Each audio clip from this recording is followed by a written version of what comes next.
Okay, once again, a very good afternoon, ladies and gentlemen. Welcome to the Innovation Thursday Medical Technologies Edition, brought to you by IMDA's Open Innovation Platform team, or as we like to call ourselves, Team OIP. OIP, yeah, we love our jobs very much. Okay, today's going to be a very interesting webinar. We're going to be focusing on the realm of medical technologies, and we're presenting to you 4 challenges from 2 companies in our most recent innovation call 12. Ladies and gentlemen, my name is Billy, and on this very lovely Thursday afternoon, this is the 16th of December. Okay, sorry, I'm so excited about Christmas. I'm counting backwards. So basically, we are just about 2 weeks away from Christmas. Just a week and a half, right? So I'm very excited. But today is our Christmas Came Early webinar because we're gonna have a lot of goodies for you to share, right?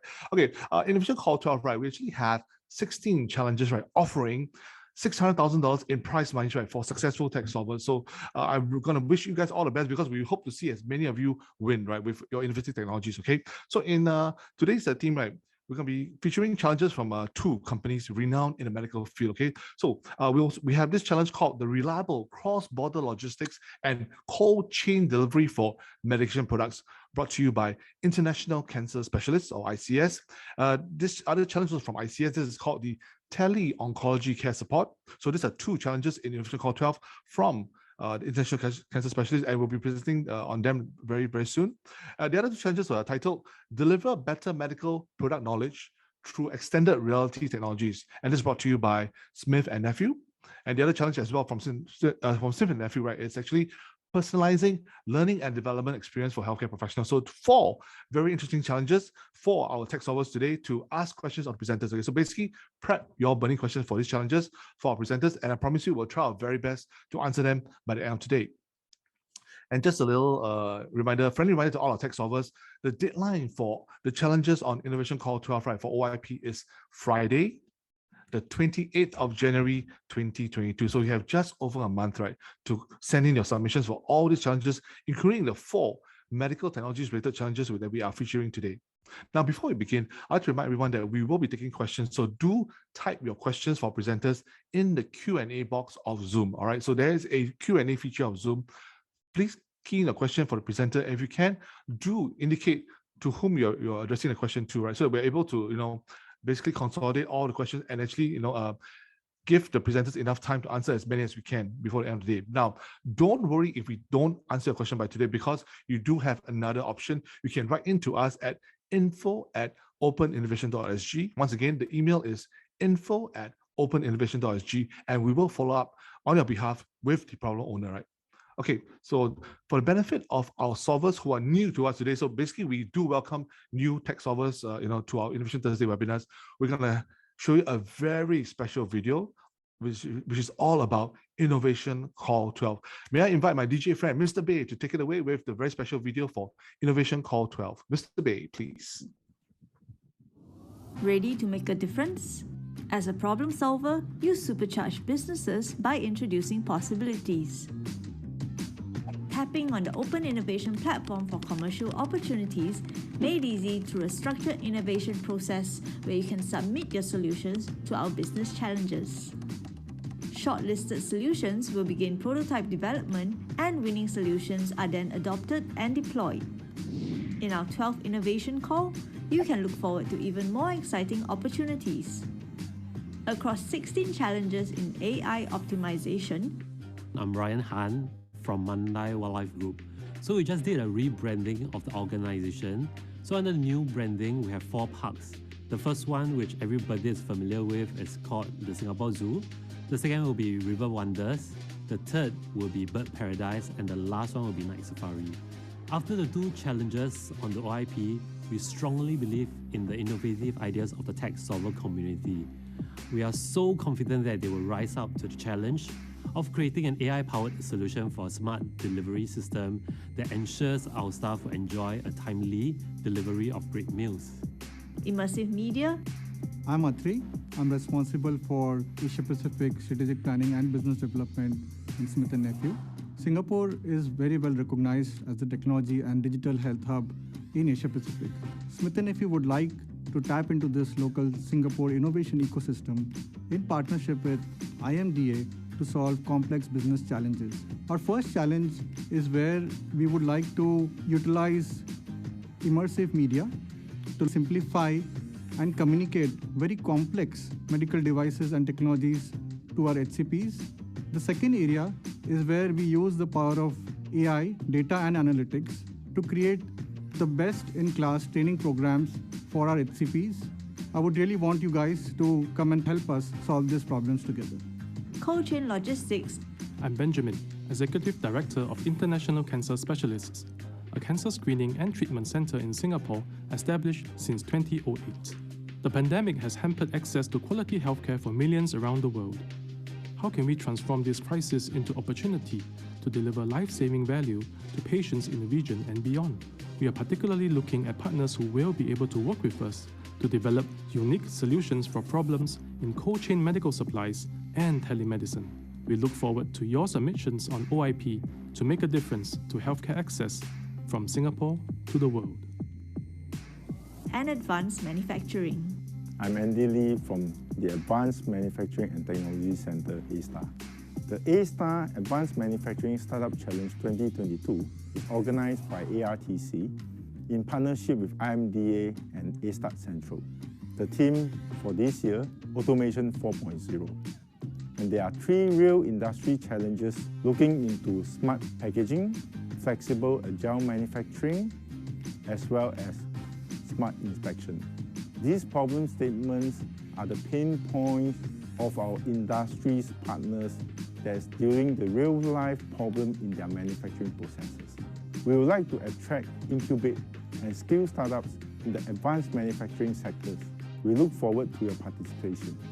With 600,000 worth of prize monies up for grabs in this innovation call. Hear more from these problem owners by joining our upcoming Innovation Thursday webinars, where you can even pose your burning questions. So what are you waiting for? We want you. Submit your solutions for our challenges at www.openinnovation.sg today.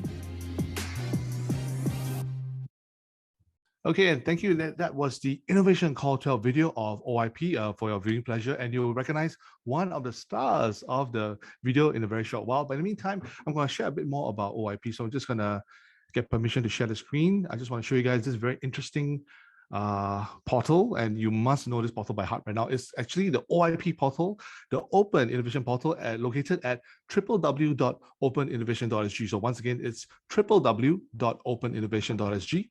And this is for the benefit of all our friends who are new to us. So basically, you can see that we have a lot of information about how OIP is a very structured and very organized, crowdsourcing innovation platform. And we actually, IMDA, that is, works together with the problem owners and the shortlisted tech solvers, right, to come up with solutions, right, to meet the needs of the problem owners to solve their very complex business challenges. So as tech solvers, right, you get access to all this information by joining the portal at www.openinnovation.sg. Basically, if I were to talk to you all about the features and all the possibilities and potential of OIP, right, we'll be here all day and then probably all the way until Christmas. So I'm going to cut everything short by telling you that everything you need to know about the benefits and advantages of OIP, right, is here on the portal at www.openinnovation.sg. But there's something I really want to show you, and this is actually can you guys see? I'm actually showing you the success story page of the OIP portal. And you can see quotes at the top. I just want to confirm my correct. I mean, yes. So these are some of our problem owners who are, very, and tech solvers as well, who are very, who are basically showing you that they have created solutions and they have actually moved on to create prototypes and actually learn from the challenges that they've taken on in OIP. So there are a lot of stories of how we have managed to generate success through matching the needs of the problem owners to the tech solvers, and they're all there. We have already updated some of the latest stories, so you can find all of them there. So basically, when people ask you what is the proof of the pudding for OIP, right, it's all there on our success stories page. So read about it, find out more by examples and the role models that you can learn from in terms of how the problem owners collaborated successfully with the tech solvers to crack the very, very complex issues and problems that they face. Okay, so everything's there on the portal. And once again, I'm going to ask a quiz question later. The OIP portal is located at www.openinnovation.sg. Okay, I think that's all I need to share about OIP, because I think our next speaker, our very first speaker of the day, is waiting right now to present. So I'm going to move on to let me just allow me to stop sharing. Okay, it's very tough to juggle Zoom and talking and trying to view everything at the same time. It's very, very challenging. Okay, maybe I need to call for a tech solver to help me with this. Sorry, corny joke. Yeah. Okay. So before we move on, I'd like to remind everybody once again, we welcome your burning questions. So do use the Q&A tool of Zoom to put in your questions. We'll try our very best to compile, consolidate, and then to actually ask the presenters to share on them at the end of every presentation, right? So do look out to get to your questions being answered by our presenters. And our first challenge for today for medical technologies, right, is titled Reliable Cross-Border Logistics and Cold Chain Delivery for Medication Products. It's a very complex problem, and it's presented by international cancer specialists. Basically, the crux of the issue is that how can temperature-sensitive medication be delivered through a reliable cross-border logistics and cold chain delivery in a trusted and transparent manner?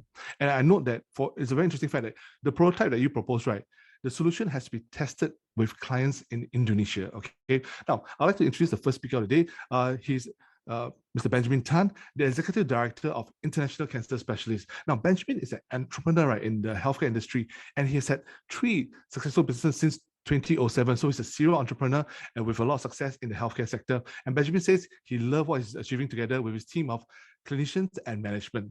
And he's inspired to develop scalable, unique, and useful solutions for the millions in the region, right, who will be able to benefit from the rock-solid reputation that Singapore medicine has developed over the last 3 decades.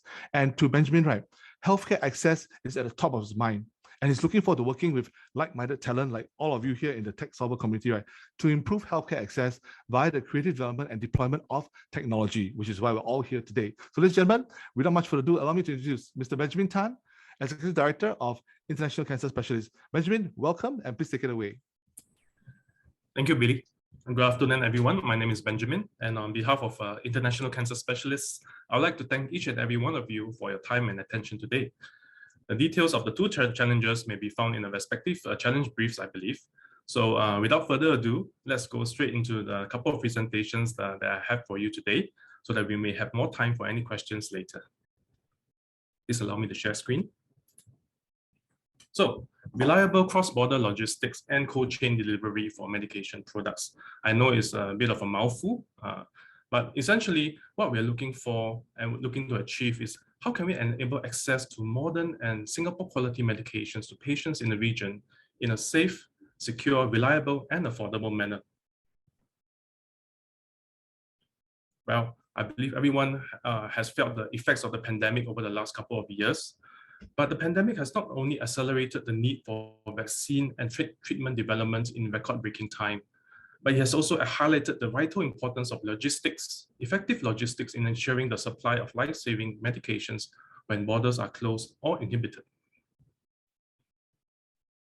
From anecdotal evidence from our overseas patients and healthcare networks in the region, as well as around the world, as well as studies that have been done, access to quality medications from reliable sources is often an issue that many patients have faced throughout the pandemic. Borders are often opening and closing, as we have witnessed even in Singapore and with our neighbors, with restrictions ever changing, and we believe that would be the case for near future. Well, Singapore, we are very blessed in Singapore that we have access to some of the most innovative and effective medications in the world, a fact that we may often take for granted, but it's not often the case in our neighboring countries, as well as in other developing countries around the world. Therefore, many of them have had to face this very big problem of having to delay or even having to modify their existing treatments that may not be the most effective for them, which can worsen an already life-threatening condition. In a nutshell, again, our challenge statement highlights the big problem of how can we access and ensure that overseas patients are able to access Singapore quality medications in a secure, reliable, and affordable manner. Well, the solutions that we are really looking for has to be secure, first and foremost, with regards to the live tracking of the location, as well as ensuring that the packaging is tamper-proof, yet being able to be inspected by customs. And this is a very important point that I would like to make from our recent efforts to ensure that our patients overseas have access to life-saving medications, customs clearance is one of the key inhibiting factors in ensuring the quick and effective, efficient delivery of medications to them.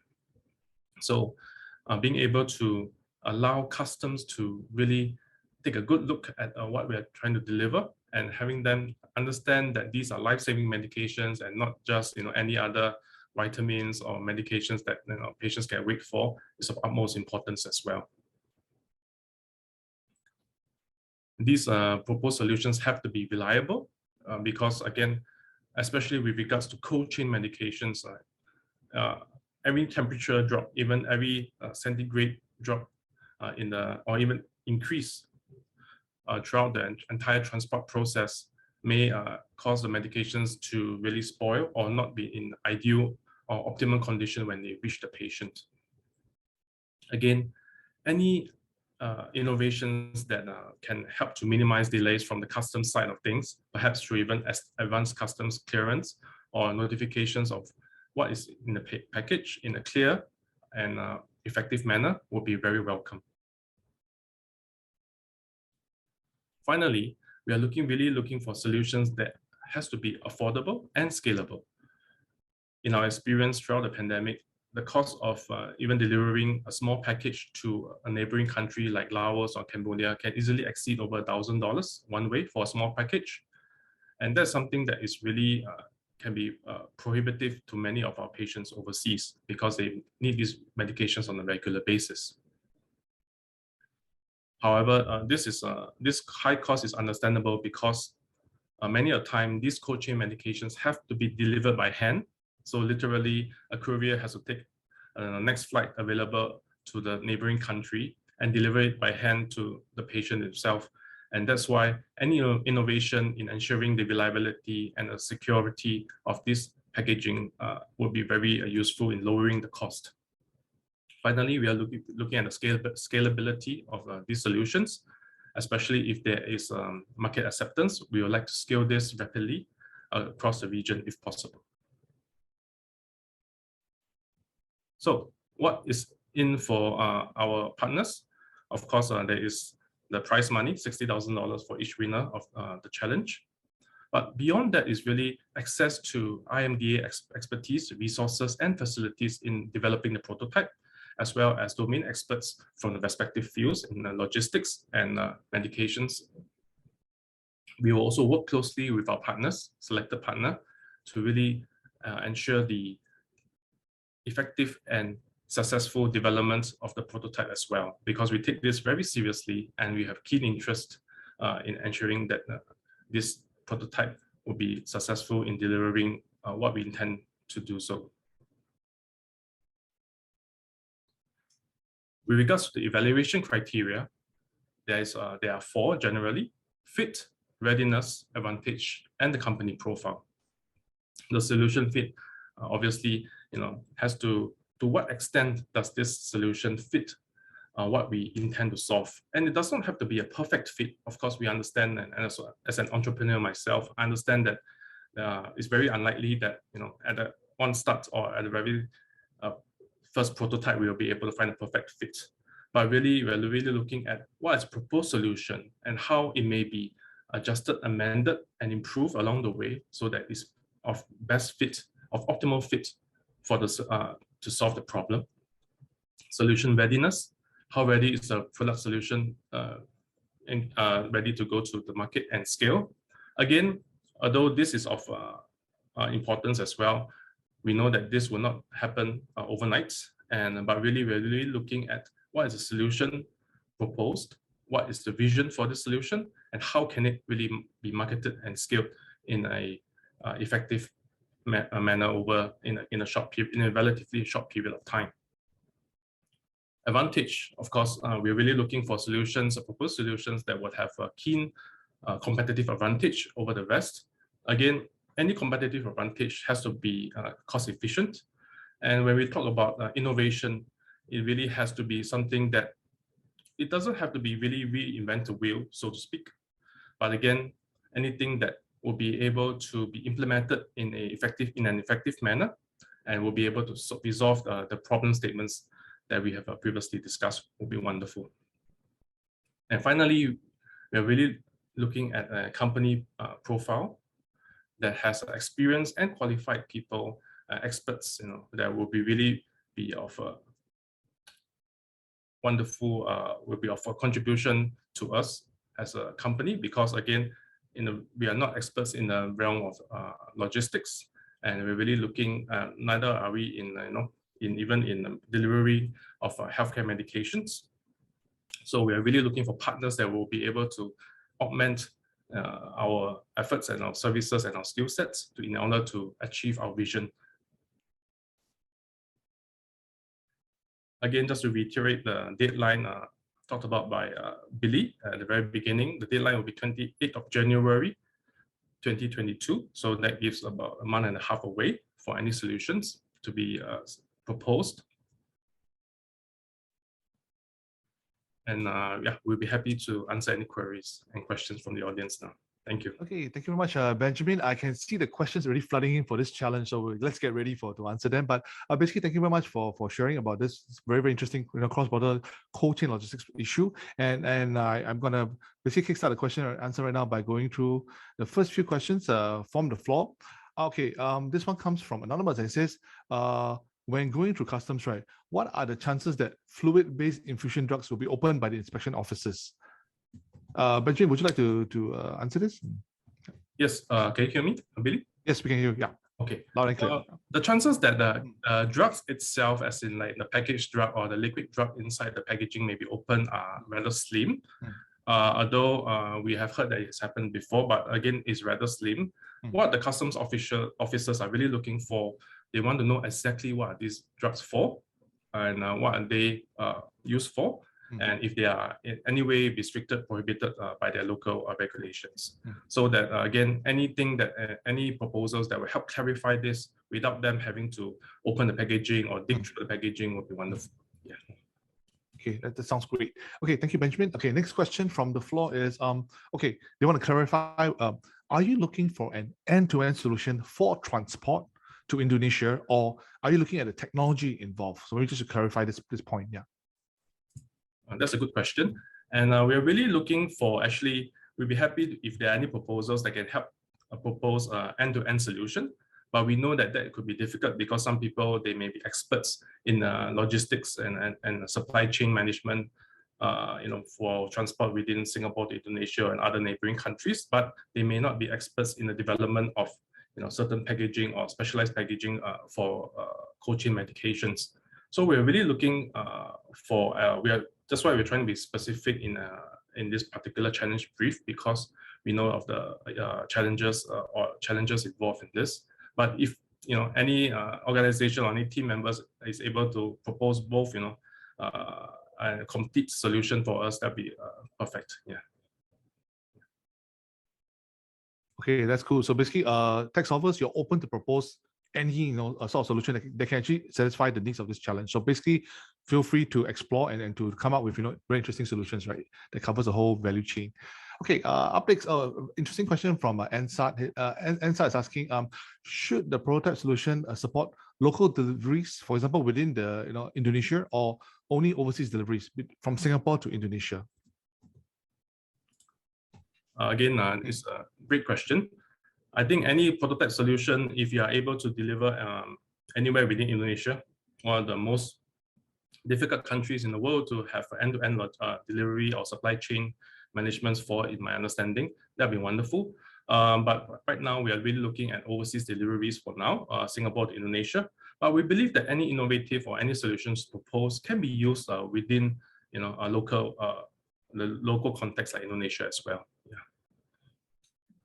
Okay, thank you very much, Ben. Very, very good answer there. Okay, I'm going to combine questions from Edmund, Cole, and Anonymous because they are both very interested in this, the topic of the physical nature of the chemotherapy medication. So basically, first question is, what temperature do you require for this challenge? I understand it's low temperature based on the brief, but you didn't specify the temperature range. So this gentleman, Edmund, as well as the anonymous gentleman, would like to understand what is the range of temperatures you're looking at. Secondly, what is the size they need to deal with in terms of the medication? Yeah. Thank you. With regards to the temperature range, we are really looking at it would be great if the temperature can be kept between 2 degrees to 5 degrees Celsius maximum. We know it's difficult to have a really one specific temperature throughout, so a temperature range, but it should not go below or above that range in an ideal situation. Yeah. With regards to the size, I believe we are really looking at this point in time, ensuring that drugs in perhaps like that will be able to fit in a package that will be able to fit, as an analogy, 6 Panadol boxes, regular size Panadol boxes would be great. Yeah, at this point in time. Yeah, so small but not tiny. So yeah, that's a regular carton size. Yeah. Okay, that's a very good analogy, the Panadol boxes. Thank you, Van. Okay, up next, question from the floor again. This is from Anonymous. Is tracking needed 24/7 or just when mobile 4G coverage is available? Great question. Again, I think if we are able to achieve 24/7 tracking, that'd be great. But we know the limitations of such coverage or such tracking, especially in a country as large as Indonesia. So I guess when mobile or 4G coverage is available, it's good enough at this point in time. Yeah. Okay, thank you. Okay, up next, another question from the floor. This is, would the use of a video in instructing the patients on how they could check the condition of the parcel? I suppose the person asking whether they will need to include a video that instructs the patients how to track the condition of the medication in transit. Yeah. Okay. I believe that I guess a simple solution from anecdotal evidence or feedback from our patient is that they are asking when is our package arriving, where is it exactly. So I guess one of the key concerns that they always have is it stuck at customs? So that is a key question, and that's why I've focused and highlighted the need that customs clearance be facilitated as far as possible. So with regards to the videos, it will be very useful, but with regards to condition of the parcel, that will be more of tamper-proof packaging. Anything perhaps, for example, if a parcel is open in a solution in a location that perhaps is not within the radius of a customs office, and they could be alerted or an alert could be sent out, that'd be great. Yeah. Thank you. Okay, up next, does ICS foresee continue working with your existing couriers with this new solution? Yes, definitely. We are open to working with existing couriers, because we know that they are the domain experts in logistics and supply chain management, and we would love to work with existing couriers, especially those who are in Singapore, to help develop a solution, an end-to-end solution. Yeah. Okay. Thank you, Benjamin. Okay, up next from Jose. Hi, Jose. Well, thank you very much for your question. And Jose is asking, are your products covered by Asean Free Trade Agreement, I believe? Yeah. Thank you, Jose. With regards to that question, I think it has to be answered on a product-by-product basis because each and every medication has to clear the various health ministries in various countries, especially even in Indonesia. So what is readily available in Singapore may not be readily available in Indonesia due to certain concerns. But again, we have to ensure that all our products have to be, of course, approved by the health ministry in Singapore. And generally, from what we see, if a medication or product is readily available or readily in use in Singapore, other countries in the region often have very little or no issues accepting it as well. Thank you, Benjamin. Okay, up next from Edmund. Thank you, Edmund. I love your questions. Edmund is asking, would a TSA log work for you for customs inspection? That's a great question, Edmund. Actually, I was thinking of that analogy when I was thinking of a package that can be easily opened by customs, but yet still be tamper-proof, just like how our luggages, right? When we go to the US, for example, we always have to use the TSA log for the customs and borders control to really check our luggage for any contraband, etc. Yet, they don't have to break open the locks, right? Only they have the key to open it. And I think if something could be developed along that line, that'd be wonderful and truly innovative as well. Yeah. Okay, thank you. Benjamin, I'm going to combine questions from Henry Tan and Jose because they're asking about roughly the same range of questions. Basically, Henry's asking, do you still need personal couriers for this system? And then Jose is asking, can we use Grab or Lazada? So what do you say to this too? Yeah. Okay, thanks for the questions again. Personal couriers. I believe that when we talk about personal couriers, it could be, someone have to hand deliver something all the way from Singapore to like Indonesia, if we could avoid that as far as possible, that would really help cut down the cost, because we believe that that is actually one of the key contributors to the high cost of such systems as well. And using Grab, Lazada, perhaps Gojek, or whoever, we're always open to that. And they are the domain experts. They have the infrastructure, and if we could avoid trying to reinvent the wheel as far as possible, we believe we could have a solution that would be readily applicable as well. Yeah. Okay, well, great answer there, Benjamin. And I do hope that if you have friends who are from Grab or Lazada in the audience today, please take note of this, all right? A great opportunity here. Okay, great. One more question for Benjamin for this topic, and it's from Anonymous again. And is there a requirement for speed for delivery, or do we just have to manage the cold chain until it's delivered? What do you say to this, Benjamin? No. Okay, I believe the question would be which is more important, speed of delivery or the cold chain management? For this current challenge, cold chain management, ensuring the proper temperature control of the goods and the service or the medication products that we deliver is more important for us than the speed at this point in time, because that is a greater challenge, because ensuring the optimum condition of the medications and the products that we deliver is more important for us, takes precedence over speed at this point in time. Of course, speed is important, but if you were looking for one and the two, one would be ensuring the optimum temperature control. Two would be delivery or speed of the delivery. Yeah. Thank you, Benjamin. We do have one more question on the floor, and this comes from Edmund again. I would like to maybe address this as well. But his question, I'm not sure whether it's relevant, but he says, where do we send demo units to? So, Ben, I don't know whether we want to get Edmund to clarify on this. Where do we send demo units to? I think it's probably if they, perhaps Edmund has already developed a prototype or something in development, but I believe that IMDA, we still have to work within the sphere and structure of the OIP for this purpose. So I believe more details can be found on the portal. Yeah. Okay, yeah. So Edmund, once again, invite you to check out the full details of the challenge on, once again, www.openinnovation.sg. Thank you. And thank you, ladies and gentlemen. I love all your questions for this challenge. Remember, if you need to find out more information, you can always email info@openinnovation.sg, and we will forward your questions to Benjamin and his team at ICS. Thank you. Now it's my great pleasure to invite Benjamin.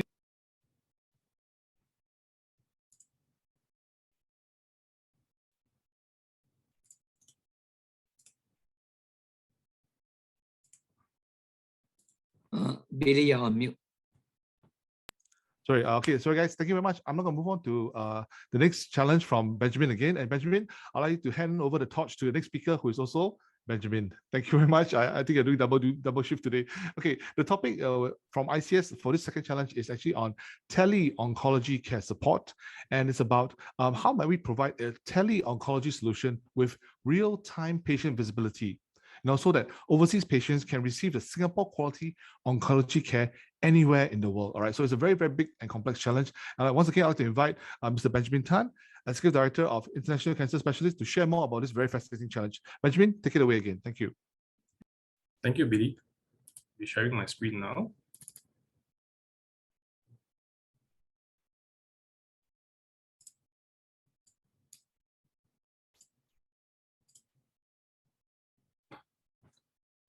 Tele-oncology care support, again, is a very big idea. And again, it is very closely linked to the pandemic, and more importantly, how it has caused our own patients, and we believe patients in the region and beyond, to suffer from a really lack of the care and expertise that they are used to or they need throughout the pandemic as well. So allow me to go straight into the presentation. This is similar. I believe the pandemic has caused this issue as well.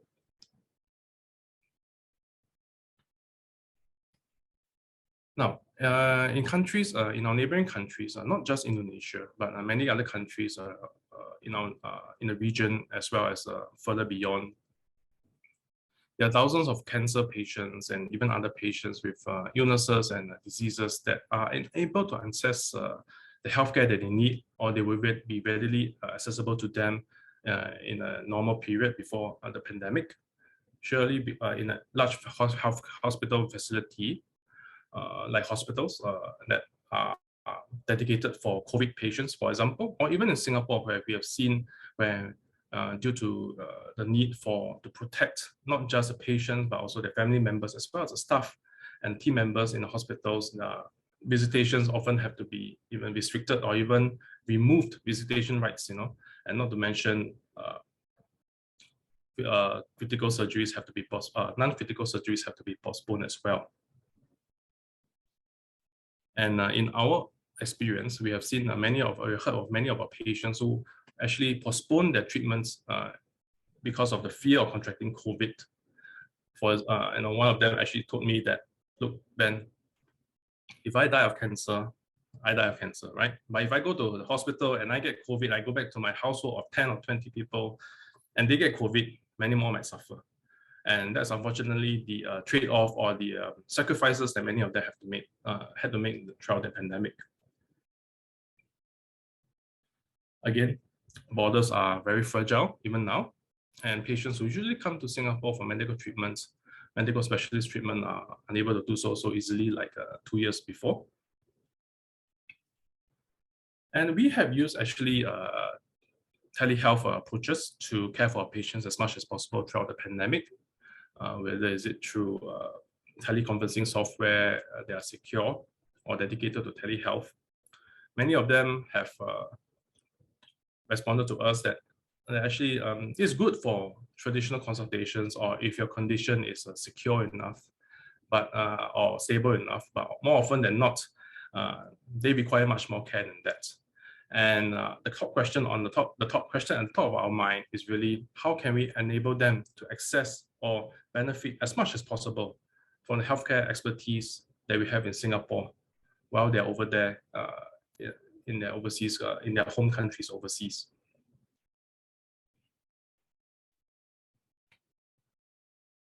So again, the key question that we have is how can we ensure that these overseas patients are able to access Singapore quality healthcare in a real-time, secure, and efficient manner. For example, if my vision or my big dream is that my moonshot is really, if there's one day that our patients overseas are able to receive treatments, even on chemotherapies, together with our partners overseas, medical partners overseas, in real time. So as if they're just as well as, it's almost just as good as if they were here in Singapore with the proper care from the nurses and doctors and supporting staff. How wonderful would that be? And therefore, what we're really looking at for a solution at this point in time, at least, if there are any solutions that are able to offer real-time monitoring of the vital signs of the patients, as well as alerts for abnormalities. This is because, like in any telehealth setting or in a virtual care setting, many a time the doctors and nurses may be very busy with other things, and vital signs that may be monitored on a regular basis may not be obvious to them throughout the care, and as well as alerts if there are any abnormalities in the vital signs as well. These solutions have to be secure. Adherence to PDPA, GDPR, or HIPAA standards are definitely a need. They don't have to meet all of them, but at least one of them has to be adhered to. Two-factor authentication will be a great feature as well. And really, because we are really dealing with the most confidential and private of data that we have, which is patients' health data. And this is something that we take very seriously over in our clinic, in our practice. And we expect that to be taken as seriously as well for any proposed solutions. And we are really looking for solutions that are efficient and scalable, which means intuitive UI UX features, consolidation of EHR or electronic health records. For example, there are so many health records nowadays, right? Even in Singapore, sometimes we have health records from our restructured hospitals, we have health records from our private hospitals or private clinics. And even in Singapore, in such a small space and in such a high-tech nation, we often have difficulties reconciling all our medical records for the most effective and optimal healthcare. So what more in countries as diverse and large as Indonesia or other countries as well. So proposals that will help to integrate as far as possible electronic health records in a safe and secure manner that's readily accessible to physicians and other clinical team staff on a real-time basis will be wonderful. when I talk about intuitive UI UX, unfortunately in healthcare, I've seen many innovative solutions, in IT or in software development that are often very cumbersome or even intimidating for a clinical team or clinical staff or management to use. And what more in a country where we often may share different languages, different cultures, and so anything that will be intuitive, like Google, everybody around the world knows how to use Google search, right? You don't have to teach anybody how to use Google search. Similarly, something that's very streamlined, simple, easy to understand and use would be wonderful. And even looking ahead, with enough traction, we are looking to scale this up where we are able to develop on top of this digital assistants that can be powered by machine learning, where I know that the data sets that we have are still limited, but similarly, machine learning capabilities are also being streamlined and simplified as well. So if you're able to develop this digital assistant where perhaps this digital assistant will be able to comment or even raise the alarm when something is amiss due to the patient's existing medical conditions, or if something is missed out, or even taking one step further to predictive analysis, that would be an additional asset as well. Again, this part will be really for the future. We're not really looking at something that will be able to do this right now. Again, for those who have just joined us, besides the prize money, all selected solutions or selected proposal will gain expertise to IMDA's resources, domain experts, as well as the facilities for prototyping. And also, just as importantly, we believe that we will be working closely with our partners to really bring this prototype to success and to market readiness, and in order for it to benefit the millions in the region and beyond. So evaluation criteria, again, to reiterate: solution fit, solution readiness, solution advantage, and the company profile. Does this proposed solution really fit the solution or proposed solution? Does it really fit to resolve the problem that we have right now? Again, we don't expect a perfect fit right now. I don't think that's realistic. But we intend to work closely with the selected party to really develop it to the perfect fit. But we have to really see, the shape, the form, the vision, the idea, the proposed solution. How could it possibly be the perfect fit to the problem statement? Solution readiness: is it ready to go to the market and scale? Again, not now, but how ready is the team? How ready is the solution? Is it really at the idea stage? Is it really at the infancy? Or is it something that, something has already been developed or has some sort of traction to it? That's another key criteria. Is it truly innovative? I think innovation is not just about developing something or coming up with something that nobody has thought of before, but really coming up with something that is both useful, unique, and applicable, and to improve the life, to be able to improve the lives of many in the region through resolving the problem statement. And of course, cost effectiveness is no point trying to develop something that will cost an arm and a leg, especially for the markets that we're really looking at. And finally, we really want to develop a partnership with fellow entrepreneurs, innovative minds. They are qualified, experienced, but again, above all, really have the heart, to really make a change to enable healthcare access from Singapore to the world.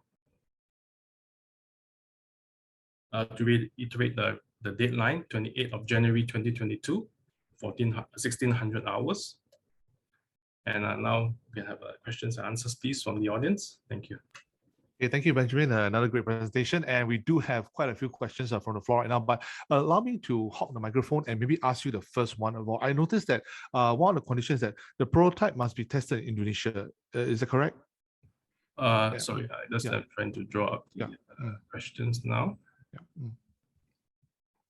So I'd like to start with mine. Basically, okay, So I noticed that you said the prototype must be tested in Indonesia. So I want to ask you, how would that be arranged? Would you have a partner in Indonesia that we can actually, do the testing and all that?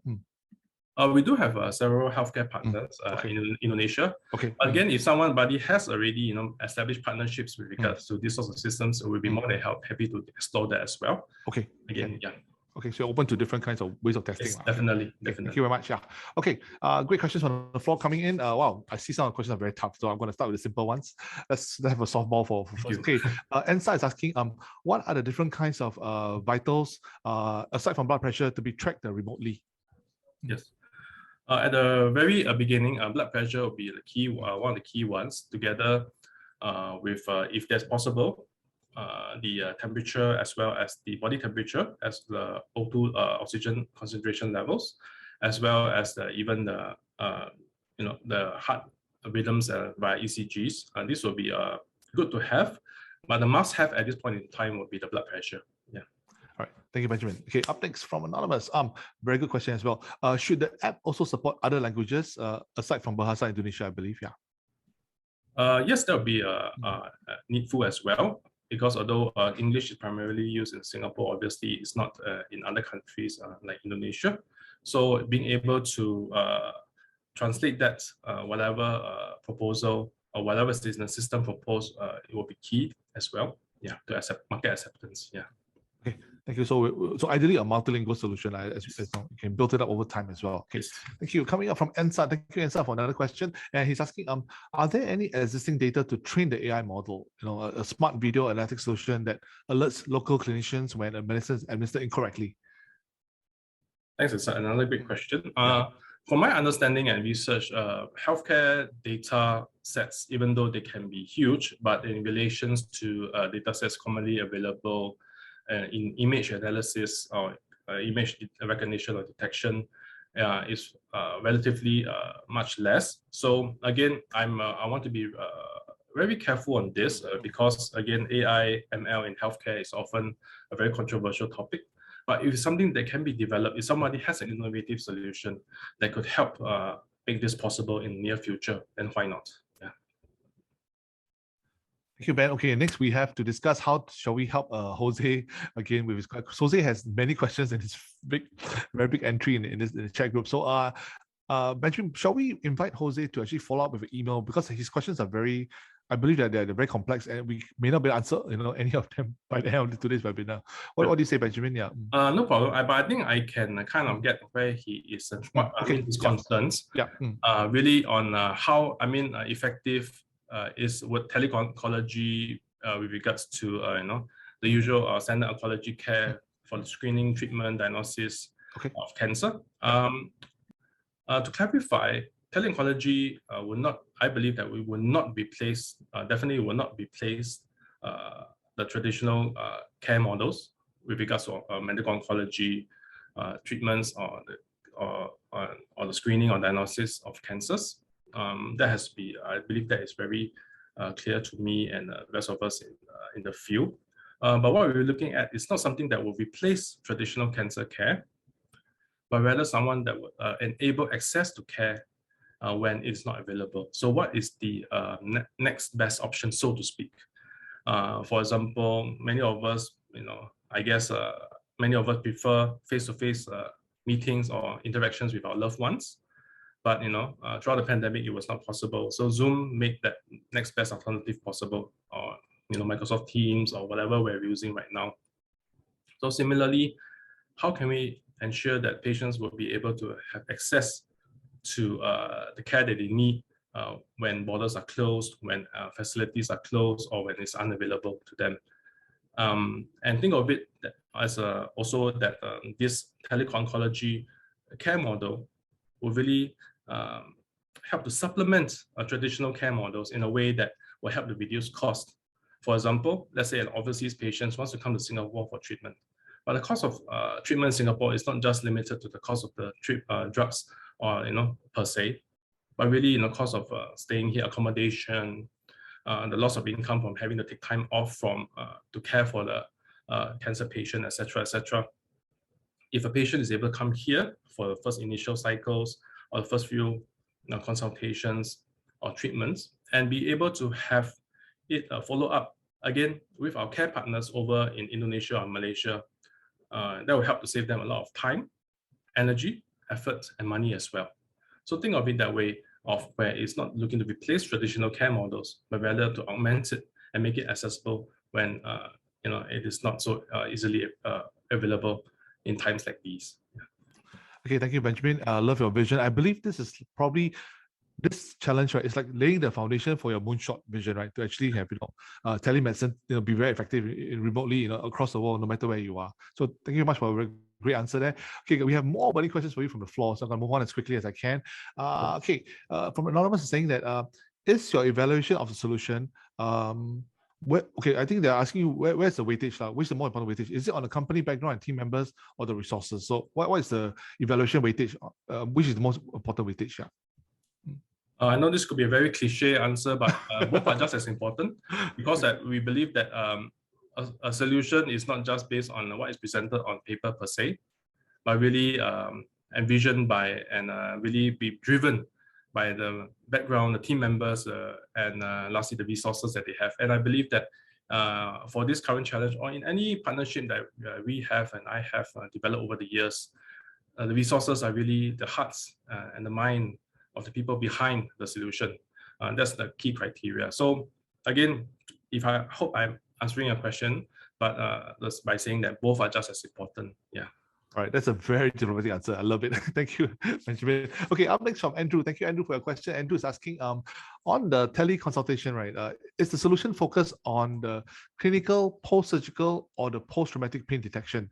And he's also asking, is cognitive or emotional well-being detection areas like neuropathy and cancer pain therapy in consideration? Okay, this is totally beyond me because I'm not medically trained. So Benjamin, what do you say to Andrew? Yeah. Okay, again, I want to say that, clarify that I'm not clinically trained myself. My expertise and training and experience is in healthcare administration. But from what I know from my clinical team is that, of course, neuropathy and cancer pain therapy is a very important factor.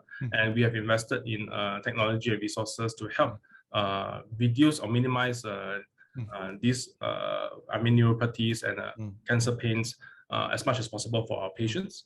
But again, for this current challenge brief, is more of secondary concern. When I mean secondary, is that it'd be wonderful to have in the future. But I know that, again, for all intents and purposes, and for very practical reasons, it may not be that feasible to implement it right now. But again, who am I to put everyone in the box, right? If you have that solution readily available, why not propose it? Yeah.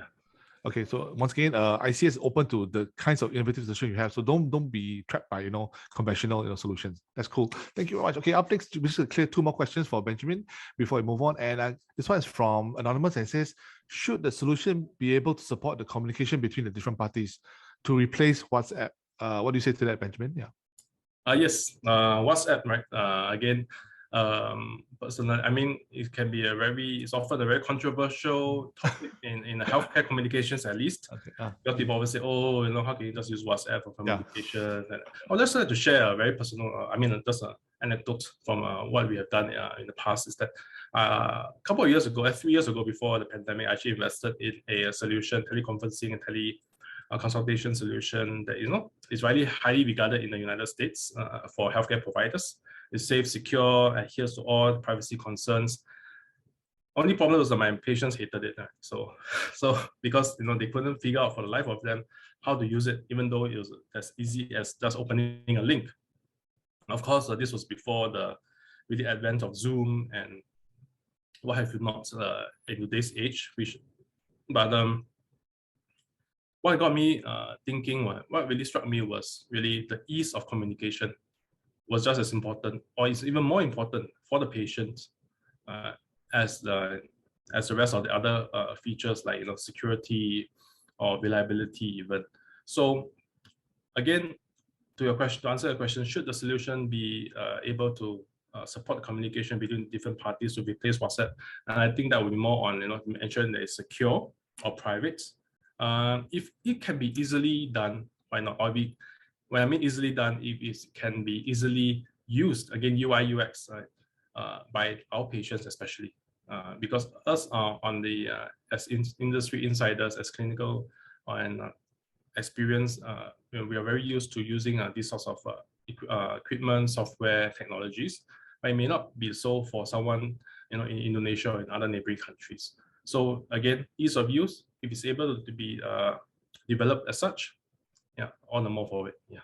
Okay. Thank you, Benjamin. I'll go the focus on UI and UX, right, in the evaluation as well. Thank you. Okay, one more question from Kelvin, and Kelvin is asking, would it be good to develop an automated real-time AI hardware to take on the edge vital signs? Okay. Yes. Again, I think related to the previous questions on neuropathy and cancer pain detection and analysis. Again, it'd be wonderful to have, but if it's taking up, I mean, from my own experience in developing such solutions, is often a very resource draining and intensive endeavor. But again, if you have something there already, why not propose it? Yeah, we're more than happy to consider it. Yeah. Okay, so once again, Benjamin IC is willing to consider the kinds of very out of the box innovative technologies you have to propose in your submission. So thank you very much. Okay, Benjamin, I have good news for you. You have cleared all the burning questions, and then we're going to invite more via email, so we can take on them later on. But thank you very much for your two presentations and for giving us, all very clear, very diplomatic answers to all the burning questions. Thank you very much. We look forward to all the exciting submissions coming in for your two challenges. So thank you very much. Have a great weekend ahead. Thank you, Benjamin. I hope to see you. Thank you, Billy. Yeah. Thank you for everyone for your questions again and time and attention. Yeah, one more thing I have to say. I love your performance in the video. That was really cool. So I love the video so much. I've been watching it many, many times. So thank you very much again. I was very well coached by the team at IMDA. Yeah, you pretty much came across like Tom Cruise, in Mission Impossible. Very well. Thank you very much, and hope to see you soon. Thank you, Benjamin. Yeah. And ladies and gentlemen, that was Mr. Benjamin. He's the Executive Director of ICS, International Cancer Specialist, and he send in your submissions for the two challenges presented by ICS and Benjamin just now, okay? So we look forward to your exciting submissions. Remember, closing date is 28th January 2022. Okay, up next, I'd like to bring on the first challenge from Smith and Nephew, and the title of the challenge is Deliver Better Medical Product Knowledge Through Extended Reality Technology. So we're talking about immersive video here. And the crux of the challenge is, how can we use extended reality technologies to better deliver product information that is complex and abstract, right, for healthcare professionals? All right, so the speaker will be from Smith and Nephew, and she's none other than Ms. Ella Post, Marketing Director for Shoulder, Hip, and Biologics, Sports Medicine at APAC, Smith and Nephew, and she's a veteran at Smith and Nephew. She's been based in Singapore right now, and she's working with the regional marketing team for APAC, right, in the sports medicine franchise at Smith and Nephew. She's been with Smith and Nephew for 11 years, over a decade, right? And the last 3 years have been in Singapore. And before that, she was based in the UK, and she's had various diverse experience within, sales management, and regional marketing, and so on. So she is very experienced in this field of, sports medicine, technologies, I believe. Yeah. So, ladies and gentlemen, it's my great pleasure to invite Ms. Ella Post, Marketing Director from APAC for Smith and Nephew, to present on this challenge. Ella, please take it away. You're very welcome. Yeah.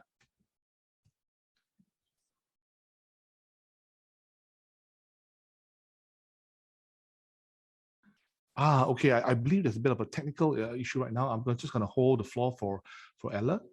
Okay, we're just going to check whether she's able to connect again. As you know, Murphy's Law happens to be very popular during Zoom sessions. I don't know why. So it's going to wait a while for Ella to get onto the Zoom again. In the meantime, ladies and gentlemen, once again, we are running Innovation Call 12 of the Open Innovation Platform right now. We have 16 challenges offering over 600,000 in prize monies for successful tech solvers. And the closing date for submissions for all the challenges will be on the 28th of January 2022. So that's a new year. You welcome New Year with a new submission for our challenges, and you will have basically just about a month and a half away to 1.5 left, right, to submit all your submissions for the challenges. We have gone through 2 challenges from International Cancer Specialist just now, and then we'll look forward to 2 more challenges today from Smith and Nephew, and waiting for our first presenter, Ella, to join us again. I believe there's some technical issue with her Zoom. Yeah, Billy, she's joining back again in a couple of minutes. Okay, thank you very much. So we're just going to hold on for her. In the meantime, maybe I would like to ask everyone to sing. There she is. Christmas. Oh, yes, I was just about to start singing Christmas carols. So, Merry Christmas. So, okay, Ella, thank you very much. Please take the mic, Ella. We look forward to your presentation. Lovely. Thank you very much. You're welcome.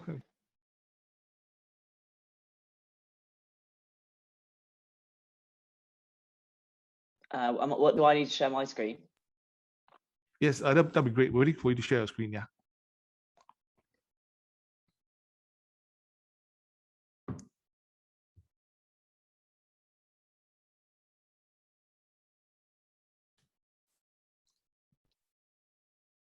Okay. Good afternoon, everybody. Can you see the slides? Yes, we can see your slides nice and yeah. Great, brilliant. So apologies, I'm having some IT connection issues this morning, and I'm actually in the UK at the moment. So apologies for the lighting, but it's essentially pitch black outside. So anyway, we shall get on with it. So thank you to IMDA for this morning. I'm looking forward to sharing the challenge that we have around XR development, specifically to do with how we communicate and share complex technologies with our customers is where we would like to focus in the development of XR technology. So the agenda for you today, but just some introductions. So Smith & Nephew is an organization. We're a $5 billion multi-medical device company. We develop, manufacture, sell, and also distribute many different technologies, lots of cutting edge and complex technologies, particularly in the orthopedic reconstruction, advanced wound management, and sports medicine areas. So we're dealing predominantly with healthcare professionals, but of course with payers and sometimes direct to patient as well. And as an organization, what we see is, the opportunity that we have with these particularly more complex technologies is to make a huge impact on patient outcomes and patient lives. But with the customer that we deal with healthcare professionals, particularly with surgeons, which is what we're talking about in orthopedics or with sports medicine, those individuals are very time pressured. And when we're in the interaction where we're being able to talk about the technology, we need to make sure that we're able to translate the benefits of a very complex technology in a very short period of time. And that as our technologies have developed, we're moving away from something that we'd be demonstrating more physically, and we're having to now sell or talk about the benefits of something that is not very tangible. So it's maybe something to do with a biological property, or we're trying to get them to visualize how the product works, as opposed to being able to physically demonstrate it.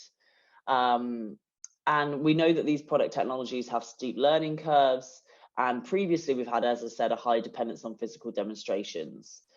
So as an introduction to our challenge, we're essentially seeking new ways to deliver those more abstract and complex medical knowledge behind products. And we think that either augmented reality or maybe a blended reality might be the way to do that, from the research that I have done. And that's basically to enable our customer to better visualize and understand the intangible benefits of a technology. So that might be predominantly the mode of action, so how it actually works, but linking that very clearly and distinctly to both the clinical and economic benefits of that technology as well. So making sure we can link and do that basically in a very immersive way is the way we have the vision really for this. So our problem statement, as we have defined it, is that we know that for our business, successful launches of complex technologies are hugely important, but we also know that they can bring with them certain challenges. And as I say, with those more complex, intangible technologies, one of the challenges is definitely about communicating very clearly and consistently with every sales rep individual in our team to every customer that intangible mode of action, what is the clinical and what is the potential economical benefit of utilizing this technology. We know that with those more complex technologies, traditional methods, sales methods aren't connecting as well emotionally with the customer. And when we're selling more complex, more expensive technology, as I said, that need to be understood from an intangible perspective, we feel that that emotional connection is even more, and that more traditional transactional sales methodology is not as powerful here. But of course, we've also had restricted interaction with the customer. So anything we can do to drive engagement with the customer through extended realities, we think could play a big role here. So what we want to understand is how, or what we want is to understand and demonstrate through the development of something, how we can use extended reality technologies to better deliver product information that's both complex and abstract. And that's to basically better equip healthcare professionals with a better care plan for their patients. So we're looking, so very, excuse me, very specifically at a solution for the sales person to use. So you'll hear from a colleague of mine shortly with a different challenge. We have a very strong medical education department. We are, I think, already utilizing some of the extended reality technologies within medical education. I think we're doing a fairly good job there for Smith & Nephew. I think that within the sales conversation, we haven't really utilized this enough. So what we want our solution to do is to be able to deliver the sales messaging, engage our customer in a very immersive experience, to essentially increase the adoption curve and financial success of our complex technologies. Provide a very immersive experience that allows us to connect with the customer emotionally. And as I say, really helps us deliver, and I think this is the key here, that it's consistent and reproducible messaging for these technologies. So we know that we will always be very reliant on the sales force, but what we want to be able to do is enhance the sales force and the experience the customer has by starting that process in a very consistent and reproducible, immersive way, so that the fundamentals of the mode of action of the technology, the high-level clinical benefits, can be understood through the interaction of an extended reality. So what we're looking for, excuse me, we're proposing that this is done with a very specific technology that we have within the portfolio. So this is going to be a product from our sports medicine division. So I work within the sports medicine division at Smith & Nephew in the marketing team.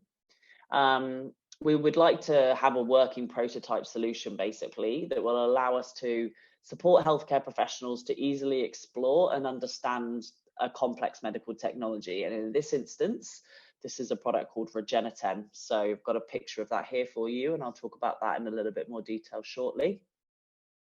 And for that prototype, we essentially would like a solution that would focus on, as I said, enabling the HCP to better understand Smith & Nephew's Regeneration technology. This is a complex technology, and it definitely is so it's essentially a biologic, which means that what you see here, so this square, which this is the inside of an animation of the inside of the shoulder. And this is essentially like a sheet of tissue paper, which does a lot more than that, but essentially allows the tendon to regrow itself and to thicken. We do that through a biological process. So as you can imagine, we're not talking about actually how we put this piece of this implant here on top of the tendon and how we attach it. Yes, that's important. We need to be able to do that to reap the benefit, but how the product actually works, we can't demonstrate particularly well, or in enough of an immersive way for the customer to truly understand how the biologic properties of the product work. We have that understanding, but we think we can do that in a more immersive way. So just a little bit of background about why this is important in this instance with this technology. This product is used in something called a rotator cuff repair. So this is an injury you can have in your shoulder. It's usually a chronic injury. So it's usually from overuse of the shoulder over time. You might hear people moaning or people saying they've got lots of shoulder pain in their shoulder, and they might get something called a torn rotator cuff. That's when a tendon in your shoulder is torn off, and therefore you lose function. So you can't do things like lift your arm up, brush your teeth, brush your hair, do any overhead lifting, and you also have lots of pain. And there's a very robust, very good standard surgical protocol for dealing with rotator cuff tears. We fix the tendon back down onto the bone with anchors. And from a medical device perspective, we know that and for our surgeons, so for our customers and for our sales reps, we have been selling anchors for a really long time, and we're pretty good at that. It's very easy to demonstrate an anchor. They get screwed into the bone, and you basically tie some suture over the top and hold that piece of tissue down. And what's happened is, initially we had to sell anchors and how to use them. Pretty simple because we could do a physical demonstration. Then we had different materials of the anchors, probably a little bit more intangible, but still could get the product out. The surgeon could touch it, feel it, whether they were going to use something like that was metal or something plastic. Then, they can still feel that product and that material, and they can see how it's going to work. And that's really dealing for the customer with the mechanical fixation of the rotator cuff. And now what we want to address is the biological environment in the shoulder, and that's when it becomes very intangible. And that's where this product Regeneron had a huge role to play. We have a lot of exceptional clinical data behind this product, but we need to be able to explain the intangible. So what this product does, what Regeneron does, is it induces new tendon-like tissue and basically promotes the natural healing of the rotator cuff. Which, if you can imagine, sounds almost quite voodoo, and it's not, and we understand how it works, but how do we articulate that, or how do we support our sales team in articulating that message? Because what we do is we essentially stop disease progression. So as I said, rotator cuff repair is chronic injury. We stop the disease progression with Regeneron. But it's also completely reabsorbed and gone within 6 months. But what we're left with is a more healthy, thickened, much more healthy tissue than what the patient started with, which is much better and proven for better patient outcomes, faster return to work. All of these great benefits to both the patient and the healthcare systems can be derived from the use of this technology. And we just need to bridge that gap of communication, really, for understanding how Regeneron works and getting the customer to better understand that more quickly. So just quickly, what are we looking for? So an immersive product experience to optimize the learning for the HCP. So as I said, our customers are pretty time starved.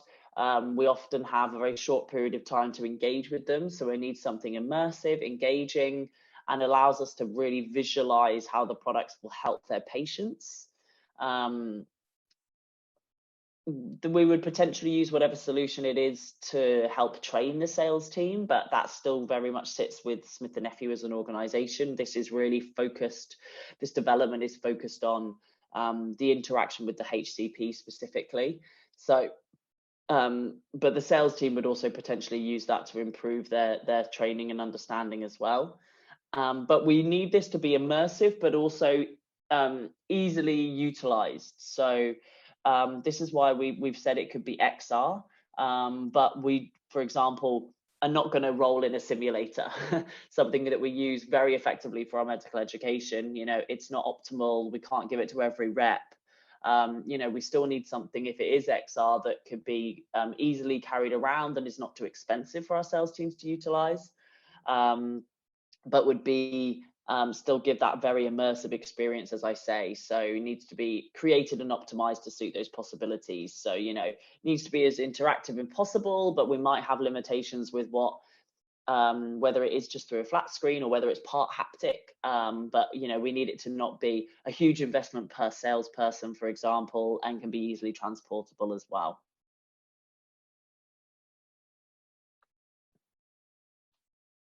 And what's in it, excuse me, for you?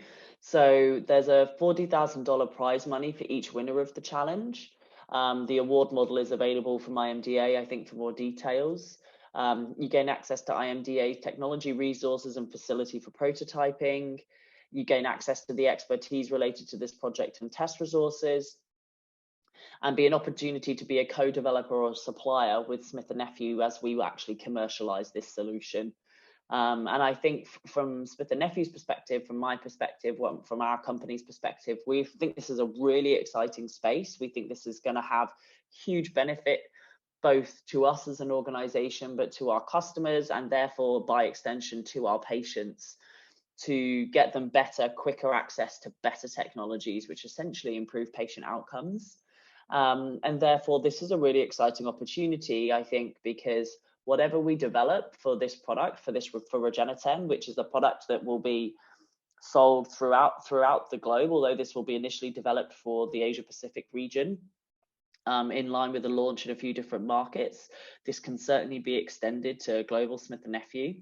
But we believe that if we can demonstrate this value through this development of this, that this will be something that will be far more widely adopted across Smith & Nephew in multiple franchises with multiple products. So we really do see this as a long-term investment, and we're utilizing this opportunity, this forum, this ability, this way to work with IMDA to really start identifying and working with the right people so that we can develop that really long-term strategy for the combining of XR solutions and how we utilize that from a sales conversation perspective. Here's the evaluation criteria for you, but it'll be around the solution fit.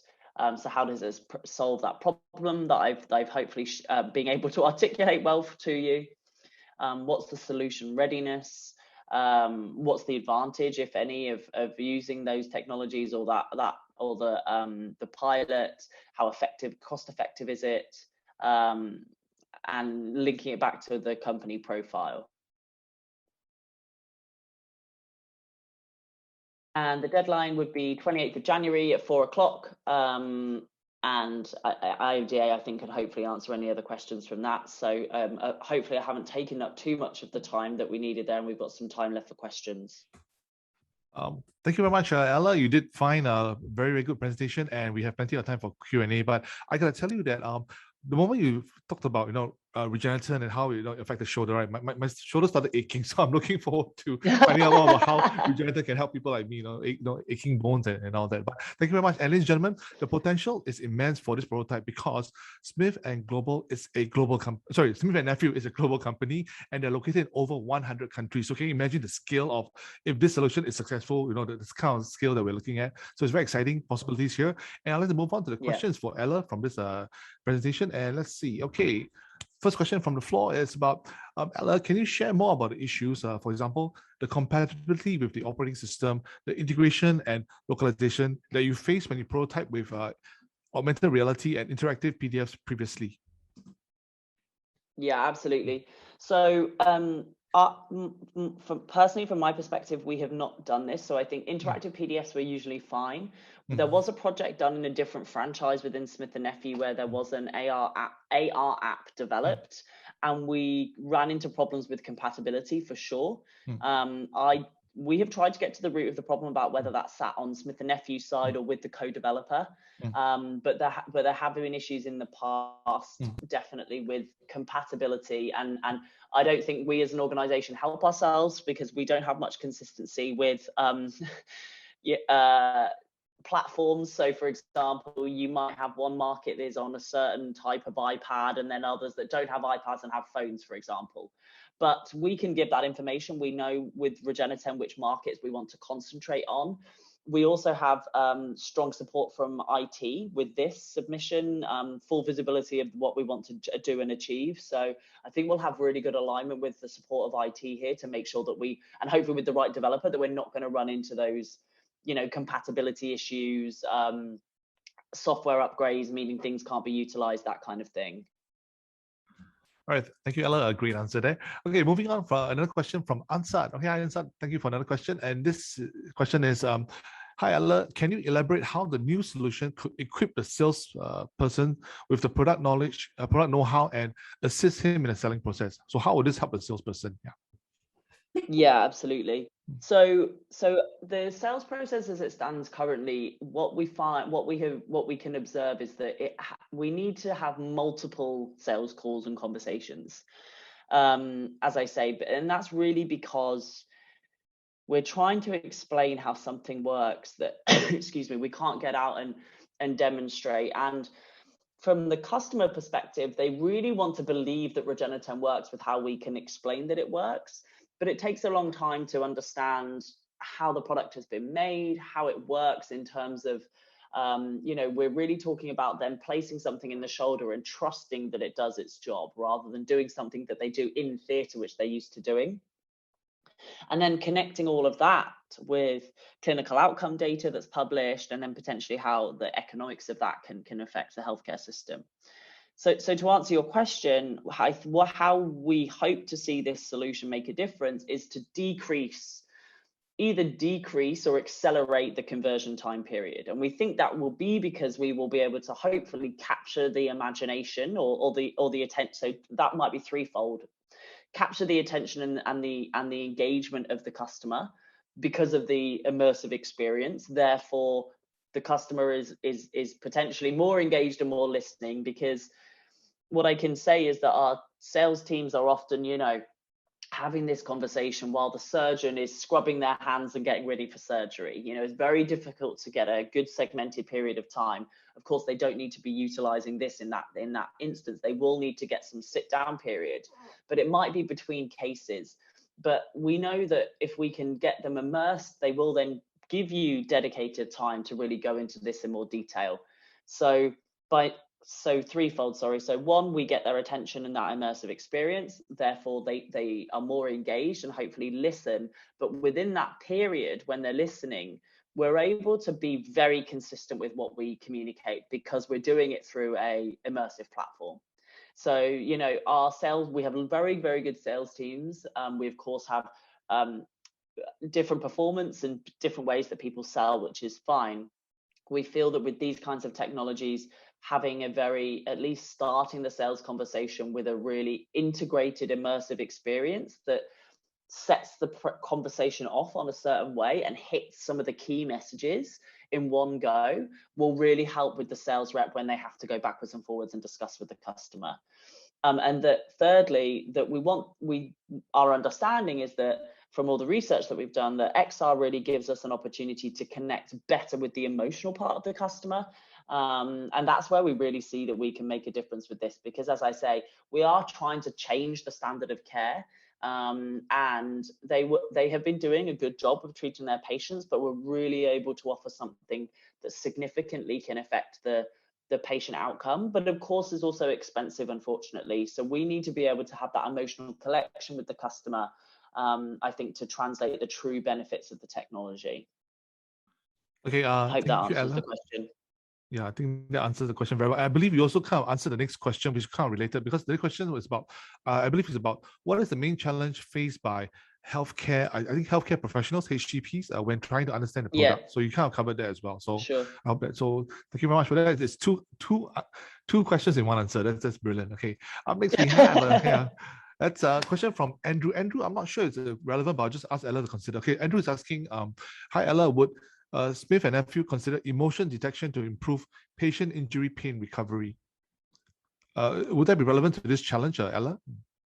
Could you repeat the question? Sorry. Would Smith and Nephew consider emotion detection to improve patient injury pain recovery? I don't know what that is. Yeah, is that, okay. That's I tell you what, I'm going to invite Andrew to write in via the email, the info@openinfusion.sg, and we'll compile the question and we'll send to you after this, right? So because right now I think it's early morning in London, we don't want to, spoil your breakfast. So Andrew, I invite you to write in the question, via the email, all right? We'll answer it separately. Thank you very much. Okay, up next from, Min Idris, he says, greetings Ella, lovely presentation. In view of the rise of technology with medical simulations for training and education for institutions and companies, are you looking for a solution more suited for the business and sales and marketing portion of the products? Oh, this is a tough question. 100%, absolutely. Okay. That is exactly what we're looking for. Yeah, okay. To be used by the sales team. Yes, absolutely. I think not for it may translate slightly to MedEd, but we like they've rightly highlighted simulators. I think we already have a good plan with that. This is very much for the commercial entity to use. Definitely. Okay. Sounds great. Thank you very much. Okay, a question from Ricky, and Ricky is asking, where do we learn more about the clinical pathway for this Regeneration product? Wow, Ricky's very interested in Regeneration, just like me. Yeah. Of course. So there is lots of information on the Smith & Nephew website. This is, this technology has been launched globally. It's been used in the US for multiple years. So there is a lot of information on there. If you also want to learn more, there is also something called Education Unlimited by Smith & Nephew. It's not the corporate website. It's a website for HCPs, but you can sign up, just need to make an account. And if you search for Regeneron in there, there's lots of information around how the product is used, testimonials. There's also videos, animations, but also all the clinical data as well. And then if anybody needs anything else, any better information about Regeneron, that will help with their submission, then I'm very happy to be contacted for that information. I'm responsible for Regeneron, the launch and the management of that product across Asia Pacific. So I can certainly be the contact for that. All right, thank you very much for the offer, Ella. We'll take you up on it. Okay, next from Gulame Dikawa. I believe your question is, what added value do you think AR will bring that 3D does not already bring? Yeah, it's a good question and something we've gone back and forth on. What I hope it will be is even more immersive. And I think that what we find is, we all see so much video all the time anyway, right? And it's the same for our customers. So the research that we have seen is that the more immersive we can make the experience, the better connected the customer is. And that's really our hope, is that this will be, will gain the attention of our customer. And of course, as I say, this is to assist the sales rep. We're not going to expect this to hand this, AR experience over to the customer and then go, take it off and go, okay, great, I want to buy Regeneron. But we want it to really assist the sales team with setting the scene for the technology. So for me, I think the more immersive it can be, hopefully, the more engaging it is. And then that's the research that we have seen from many other, areas of not in medical devices, but many other areas, that it can prove that. But this is our opportunity, I think, to road test that with our customers as well. Okay, thank you very much, Ella. Okay, Ella, in the interest of time, I'm trying to combine 3 questions from the floor, and I hope I can give one general answer for them. Okay, I believe they all revolve around who is the target customer for this solution, because there's a question from Samuel about whether is this solution for the medical staff to explain the product to the customers, I presume the patients, or is it for the marketing team, or is it for is it for the surgeon? Are you marketing this to surgeons, for example? So I think the audience wants to know who is the target market for this solution. Yeah, the priority market. Great. Yeah, great question. So our primary customer are orthopedic surgeons. So they are the people that make the decision about what technology is going to be used. That's not so. The simple answer is orthopedic surgeons. But our vision, if possible, is that our customers may potentially be able to utilize this if we can get them access to it, to explain to their patients this technology that might be used on them, and also use it as a tool if the patient, for example, needs to pay for the technology. But primary target, orthopedic surgeons. Secondary target would be either the patient or the payer, and then also could be utilized with support staff, for example. But I don't feel like it needs to be a training module on how to put the product together. If it does that, great, but I'm much more interested in explaining the intangible way that it works rather than how you put it together. It's actually not that complex with how you put it together from a building standpoint and utilizing it in theatre. The reps are really good at talking through that. So it's very much with the orthopedic surgeon first and foremost. Thank you very much, Ella. You've answered 3 questions in one shot, so that must be a record for Innovation Thursday. Okay, we are a bit tight on time, so I'd like to answer one question I believe is a burning question on the minds of many of our tech solvers, and this comes from Iswaran. And so asking, so Ella, is there any target price for this solution that will help with developing the right fidelity of solution? So what's the target price for the solution? Yeah, I mean, we don't really know that either. I would say that we don't really want to be spending hundreds and hundreds of thousands of dollars, in something. We want to develop something, I think, that is not going to be anywhere. My feeling is between $100,000, but that would be total across the whole project, including the prize money.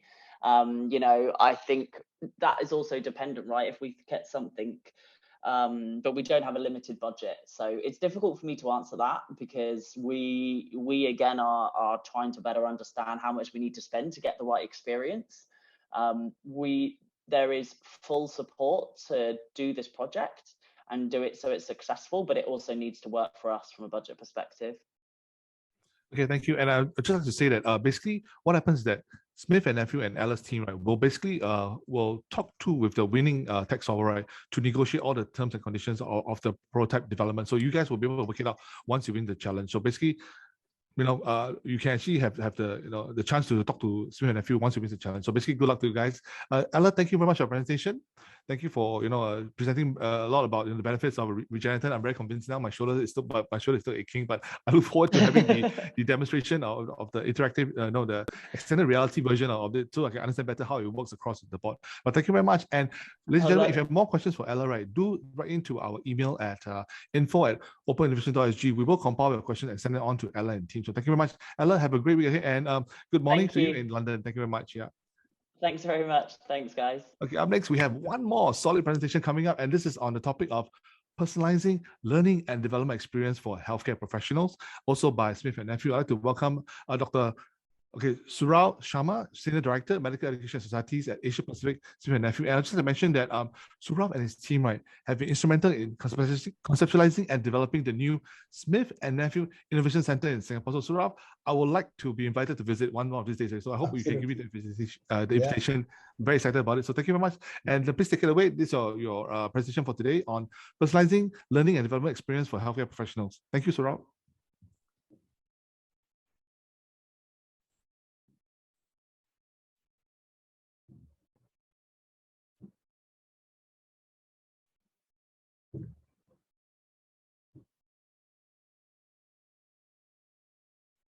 Can you see my screen?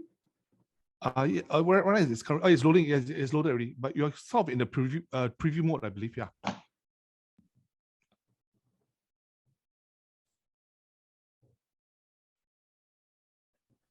Is it fine now? Now you're in the you're okay. It's great now. It looks great. Yeah. Okay, thank you very much. Yeah.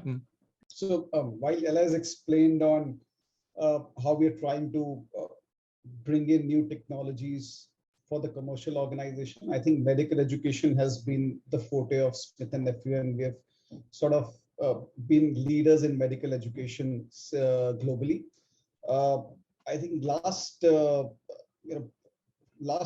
couple of years has brought in a transformational change in the way that we deliver medical education. We all know COVID is set in. Earlier, medical education, about 99% were hands-on, physical, face-to-face meetings. But we have sort of transitioned in last 2 years, and we had to be quick in terms of transforming ourselves just to maintain that connect with the HCPs from an education perspective. And we resorted to a lot of digital and virtual trainings, a lot of webinars. And as we go by and COVID settles down, we know we're going to fall back to face-to-face trainings, but not completely. So it's always going to be now the blended curriculum that we're looking at, and that opens up a wide array of opportunities and solutions that in the way that we can deliver medical education to the HCPs. So one is obviously we're coming up with an advanced innovation center in Singapore. The aim is to deliver more targeted, personalized healthcare education proactively to our customers. Whether it is on-demand videos, articles, podcasts, various medical topics, we just want to develop that blended education culture within Smith and Nephew, and that's where we are sort of working on in terms of creating a 360-degree education ecosystem, which you'll learn more about in the subsequent slide. Now, what we do today is we are mapping the learning needs and the education needs of the customers, the HCPs, manually, through a constant information from our internal sales teams, marketing teams, some interaction with the HCPs, and we're processing all that information in all throughout, and matching it to the trainings that we can provide them in terms of addressing those learning needs to the HCPs, which sometimes it's resulting in sort of an ineffective matching and a non-ideal experience by the HCPs in terms of addressing the learning needs, because it's very manual. It's so many individuals are driving it. Some informations are coming in from a salesperson, some from marketing people. So I think it's all coming together where at times, we feel it's an ineffective matching in terms of addressing the learning needs and how best we could possibly explore a process where the entire engagement with the HCPs can be improved. So we're looking forward to use more of a, and we have a lot of data in-house. We have been training thousands and thousands of HCPs every year. We know what subjects that we have trained them on, what modules they've taken with us, what labs they've attended with us. But we're looking forward to more data-driven approach with predictive learning models, which could possibly guide us that what are the right learning needs for a particular HCP, and basis those learning needs, what is the best mode of education that we can offer them. So that's the basic thing that we're looking at. And what I was talking about in education ecosystem, we really are working towards delivering a personalized sort of an education journey, very customized to each of our customers, where we are expanding our customers base regularly. We really want to provide that 360-degree sort of an environment. Starting from, we have a lot of global Smith & Nephew learning centers, one which is coming up in Singapore. We have a lot of labs globally where customers visit, do that hands-on cadaveric learning, cadaveric exposure, where they have a hands-on sort of a feeling on our products and technologies. We have in-country partner labs where we organize those workshops for our HCPs. We have other strategic face-to-face meetings like symposiums, some conferences, some meet the experts, where we just bring the best minds together to deliberate and talk about latest advancements. Last 2 years, we have developed a very robust interactive online education, and we're sort of we're developing a very, and Ella was talking about it, Education Unlimited. So we're developing a very robust edutech platform that will enable HCPs to have that 24/7 sort of a education at a click available with them. Again, we are having another smithandnephew.com, which have a very robust download library with all our surgical techniques, brochures, flyers, animations, all in there, which obviously, adds to a lot of learning. We're already exploring from a medical education perspective. We're developing a couple of modules in virtual reality to start off with in the sports medicine and orthopedic space for our focus products and technology. So that's still in development to be launched in late 2022. Then, we do a lot of partnerships with educational societies across Asia Pacific and globe. We provide a lot of grants and fellowships to train HCPs across the globe and, specifically in Asia Pacific region. And we're also developing a lot of tools where we're just trying to enhance the overall customer experience from a technology perspective for all our customers. So this is a sort of 360-degree ecosystem that we're developing, and obviously constantly expanding our learners base, which largely to start off with was surgeons, wound physicians, and nurses. Now, as we go by, we are sort of, increasing our reach to resident fellows, physical therapists, OR staff technicians, economic buyers, hospital groups, because in the end of the day, these are all our customers, and we would want to educate them on our products and technologies as we go by, because there's a definite educational need that comes along for a better understanding, better usage of products, and in terms of improving patient outcomes. Just a little bit of add-on details, which you guys can go on and understand later, that what each of this segment, what are we doing. So largely, what a problem statement is, we really need to understand that how best we can deliver that personalized and a customized learning to healthcare professional, which addresses their learning needs, maybe through a bi-directional approach, a top-down approach, or a bottoms-up approach, where we are capturing their learning needs effectively, and matching them to the right set of trainings, which is more impactful and improving the patient outcomes. So that's the problem statement, where we're looking forward to have those personalized education pathways while we understand what the exact learning needs are. And it could be a two-way. What I've spoken about, a bi-directional approaches. One is top-down, where we are mapping those customers and HCPs on their practice, how many surgeries they're doing, is the complexity of the surgery through their life cycle increasing, how are they, going on and doing those surgeries, what are the products that they're using. So we map that. And secondly, bottoms up, where we understand directly from them that, what their interests are, what are they passionate about, what are the specific things that they're wanting to learn.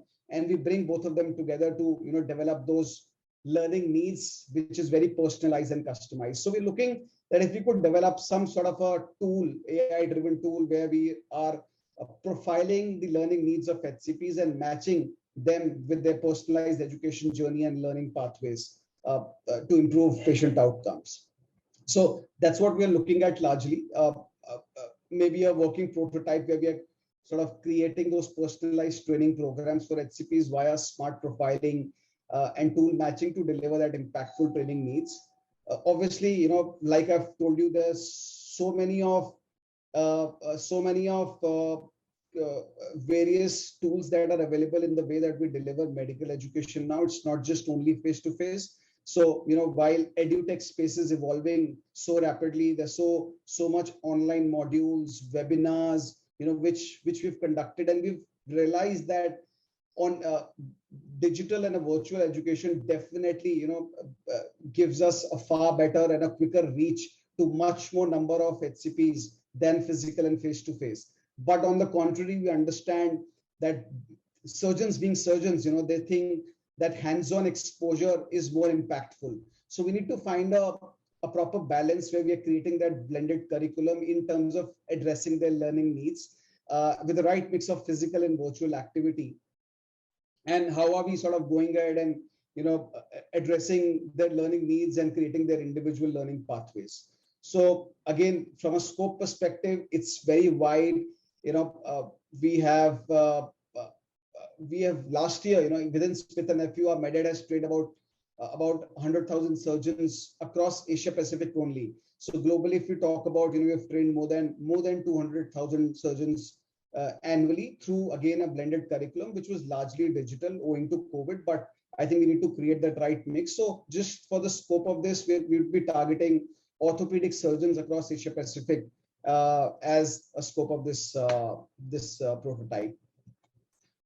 What features are we looking at? Obviously, some sort of a HCP profiling, how best we can do that. I mean, we have been doing it internally, which is much more manual, and inputs coming in from our own teams, sales personals, marketing people, and we create that understanding on the learning needs. But if there's a smart profiling tool where the user himself, which is the HCP, can capture their skills, their interest, upload, the necessary documents, that how are they evolving in their professional journey, the certifications that they're doing, the fellowships that they're doing, that will help us all to map, help us all of us to understand how they're progressing ahead in their journey. And, maybe through a very user-friendly portal, which is accessible to them, they can, add all these things, which would then help us map in which stage of their life cycle are they, and what their interests are, and how are they looking forward to grow in this space, and what is the journey that they would want to take. So this is something that we want to have a profiling tool where it captures interest areas, whatever courses that they've completed. And we have our in-house database where we have a lot of customers with us on Education Unlimited. We're trying to create a platform where we are mapping what courses they've completed, just the form of developing their personal dashboard sort of a thing. So we really looking forward that how do we capture the learning needs of HCPs in the best possible way, what career stages they are in, via uploaded resumes, public sources such as LinkedIn, some useful information assessing like skill sets of the HCPs. Training needs could include profile, past training, experience, skills, procedures. Solution should be easily be able to integrate with HCP information within Smith & Nephew databases that we already have, which could be a good starting point. I think collection should be in a very structured manner, which allows us for easy viewing, profiling, and doing our assessments. And then, maybe you also provide us maybe some better methods where we could capture those learning needs for all the HCPs. And we all know medical science, surgeons want to improve every now and then, because the technology is growing so rapidly. The new products which are coming every now and then, new technologies, new techniques being introduced. So it's very imperative that we map that profile and map those learning needs of the HCPs from time to time so that we can match them better with the appropriate trainings and educational initiatives. So this is number one. And then, again, while we now map the learning needs, we would want a tool that sort of bases the current skill set, interest, learning goals, which we've already captured in the previous step.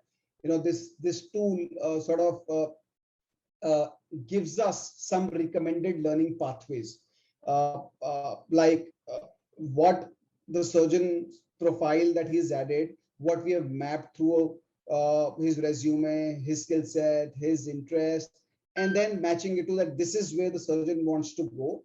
And to achieve this, these are the top 3 learning initiatives or educational initiatives he would be looking forward to, which will address his learning needs in a much more better and an impactful way. We have some internal targeted educational pathways developed internally by Smith & Nephew. And we would be very happy to share that for AI to learn and adapt, their recommendations to it.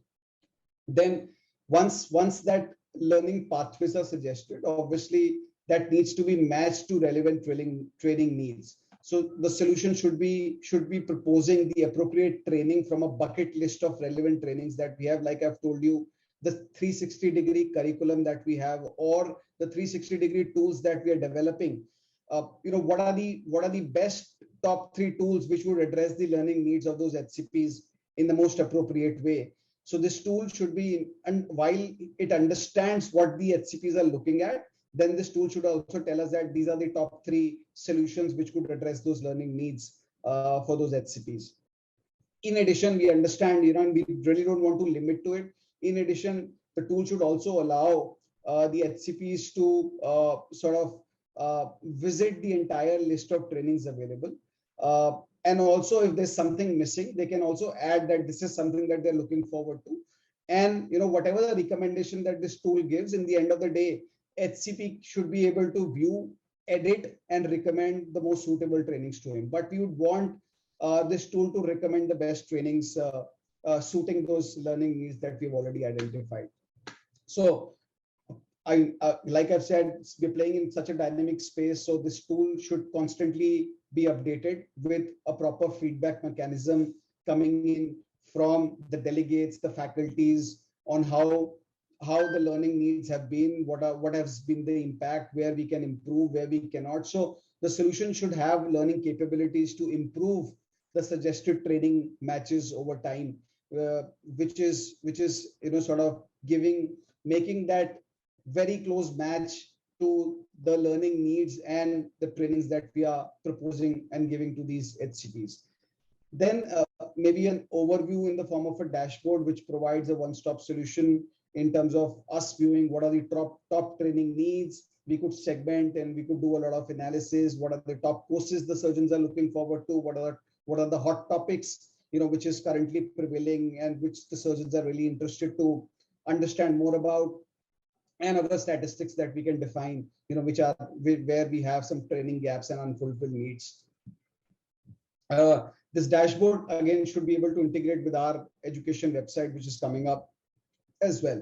So, overall performance requirements, we require an intuitive, easy to use interface while we are bombarding everyone, especially HCPs, with a lot of digital stuff, which is not their forte. Their forte is actually tools and instruments while they're operating. So we have every other company is bombarding them with a lot of digital stuff. We would want a very easy to use, intuitive interface where they could sort of capture their learning needs and should be very easily able to communicate through that platform.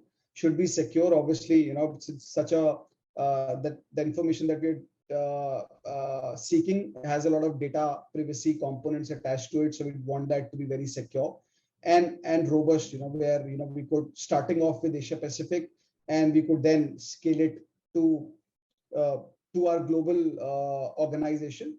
And this is a need, trust me, this is a need not just for Smith & Nephew, but many other players across in this space, where we are spending millions and thousands and millions of dollars in our education. We would really want that whatever that we are doing, the money that we are spending, at least, the HCPs are going back, learning from us, that education should be very impactful in terms of, increasing their technical skill sets and eventually improving sort of patient outcomes. So there's no restriction on geographical location, but we sort of, try to prototype this in Singapore to start off with. What is it for you? 30,000 Sing dollars prize money, and similar one what Ella told. You could gain access to IMDA's technology resources, gain access to expertise related to the project and test resources, and be a co-developer with us. So like I've said, this is not just our very regional need, it's a global need. We're just trying to pilot it out and see if something can be built where we understand. And there's a lot of starting points that we can provide you, because we already have a huge database globally available with us, but very scattered. So we want to bring that together and see if, through AI, it can all make sense, and we derive some meaningful learning needs and match them to the right trainings that we have. So again, similar evaluation criteria, solution fit, similar. It should propose solution, address problem statement effectively. Similar, so I think we've all gone through this. 28th January again is the deadline. Okay. Yeah. And yeah, questions. Okay. Thank you, Sarah, for a very, very interesting presentation. I need to ask you a question for my own, because before we go to the questions list. So basically, I just want to ask you, the solution is targeted at healthcare professionals in the orthopedic care sector across the APAC region. So in that, how would that impact the language requirements of this solution? So we could possibly pick, few countries within Asia Pacific. Let's not open it to, places like Japan and China, where there are, language barriers. So we could possibly pick up 2 or 3 English speaking countries and start off and doing a pilot with that. Okay, that's great. So I was asking for the benefit of our tech stall side. So English will be good because it's at a pilot phase. Thank you very much. Yeah. Okay, let's go on to the questions from the floor. And the first one is there a prescribed list of training that healthcare professionals ought to have completed based on a job scope? So,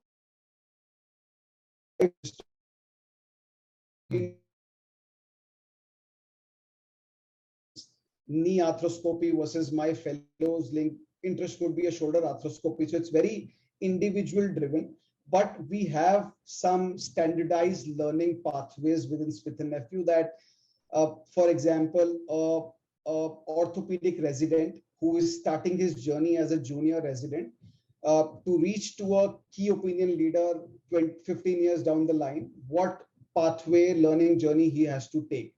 But that could be an indicative, but it is not definitive, because it's very customized and individual preferences that HCPs have.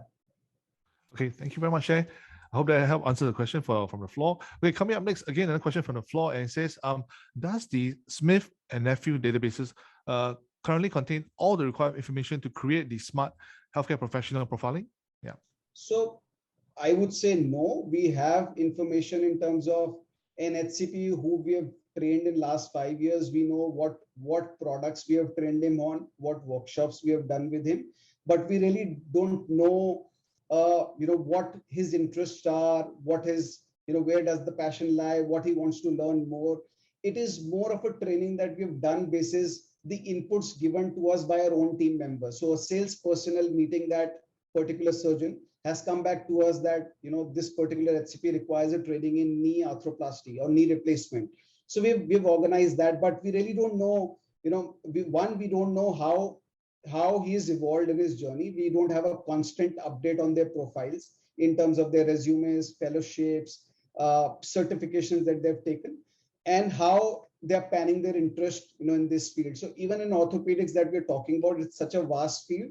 Now we have surgeons specializing in left hand and right hand as well, right? So not just a hand surgeon, but there are, in couple of countries, people are even specializing to left hand and right hand. So it's so much of specialization that we are going into. That's where we need to understand from the horse's mouth that what their interests are, what their passion is, what their profile is, what their stage is, what their journey is, and then we could map our educational initiatives in a much more customized way where we may create that impact.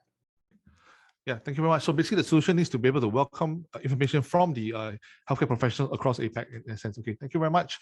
Okay, another question from Ensat. Thank you, Ensat. And Ensat is asking, should the solution be able to verify or store external certification and trainings?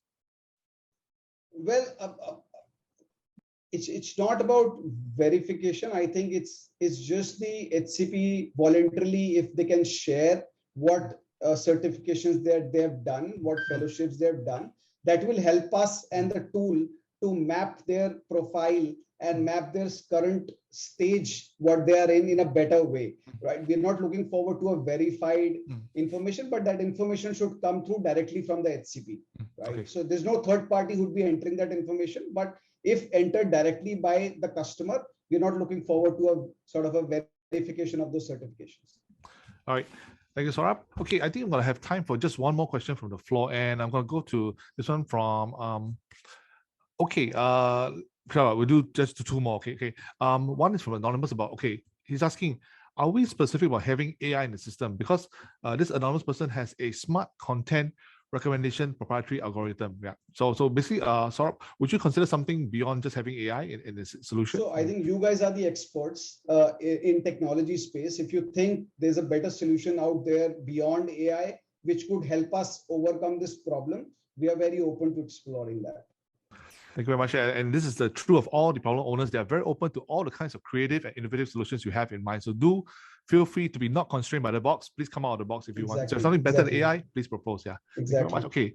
And the final question of today for the final Innovation Thursday of this year is going to be from JC Sekar. And JC is asking, roughly how many knowledge assets, training materials does Smith and Nephew have at this point in time related to the scope of this pilot? And are these assets tagged with metadata? Saurabh, what do you say to this? So I think historically, if we see, we have tons and tons of GBs of data available. We have our website Education Unlimited, which is a repository of all the training content that we have. So that's the content which you see on Education Unlimited is the globally approved content. Apart from that, we have regional content, we have country content. So I think it's huge content that we have available, which we have.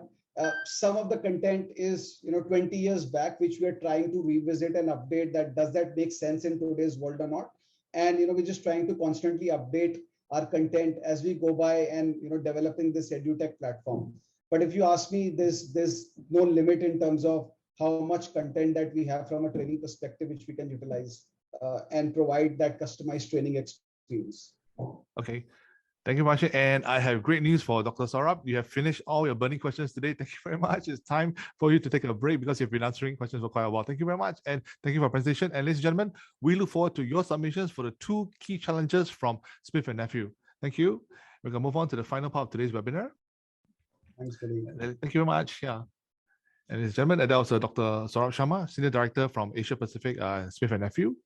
And once again, a big thank you to everybody for posing your questions and for really asking key questions of our presenters today. And a big thank you to our presenters at Innovation Thursday Medical Technology Edition, Mr. Benjamin Tan, Ms. Ella Post, and Dr. Saurabh Sharma.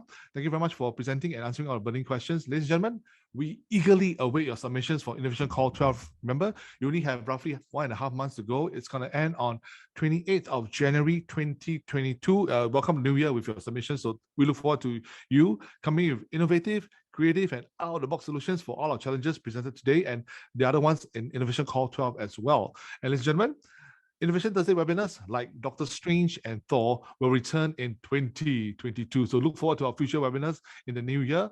In the meantime, if you need to stay in touch with OIP, right, do visit the portal at www.openinnovation.sg. We also have our IMDA Pixel channels where we share information for both OIP and Pixel. And I'm going to get my colleague, DJ Amira, to flash the info again in the chat box. We have our LinkedIn portal. We have our Facebook. We also have our OIP EDM, which we will send out weekly news and happenings to our mailing list. So do sign up if you want to be in touch with all the latest happenings, developments, and the cool webinars like Infusion Thursday. We will share them in our OIP EDM as well. So I'll get DJ Amira to share the links in the chat right now. So look out for all the links in the Zoom chat. So once again, if you have any questions for our presenters today, right, do feel free to write in via info@openinnovation.sg, and we will consolidate all the emails and we'll send all your questions to our problem owners, because we really want to help them answer all your burning questions as well. So ladies and gentlemen, this has been Innovation Thursday Medical Technologies Edition. This has been Billy from the OIP team. I'm very happy to have been MC for the last few webinars, and I look forward to welcoming you guys again in 2022. Thank you very much. Thank you for joining us today, and have a great weekend ahead. Bye-bye now, and we'll see you in 2022. Thank you.